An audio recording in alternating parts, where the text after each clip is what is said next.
وقتی که در افکار مردم زن به جز تن نیست، در این جهنم فرصت بالیدن زن نیست.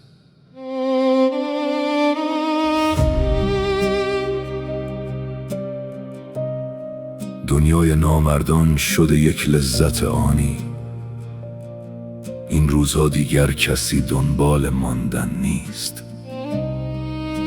زن خسته است از این نگاه شوم ابزاری، تعریف مردی در لغت نر بودن اصلا نیست. مردانگی یعنی نجابت در نگاه و فکر، مردانگی را هرزگی کردن مزین نیست. غیرت اگر داری به فکر رشد زنها باش، غیرت به معنای جنون و رگ به گردن نیست. از کوچه خلوت چرا باید به ترسد زن؟ پس امنیت کو؟ پهلوانی مثل قبلا نیست. خاک شما در انحصار خار و خاشاک است، جایی برای مریم و ریحان و سوسن نیست. با زن فقط باید لطیف و نرم صحبت کرد، راه نفوذ قلبشان با داد و شیون نیست.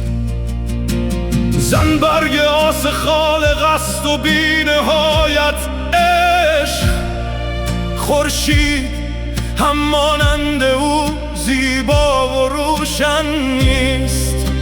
زن منزوی باشد دلش آهسته میمیرد، فرقی برایش بین منزل یا که مدفن نیست.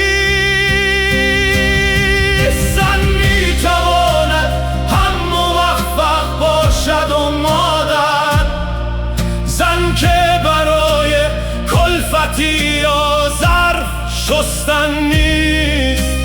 بحثش حجاب و نوع پوشش نیست. میفهمید آزادی زن را گرفتید او که دشمن نیست. تنها دلش یک احترام ساده میخواهد، چیز زیادی نیست این حقش مبرهن نیست. این شکوه ها را دختران میهنم گفتند، پس می نویسم شاعر این شعر گلشن نیست.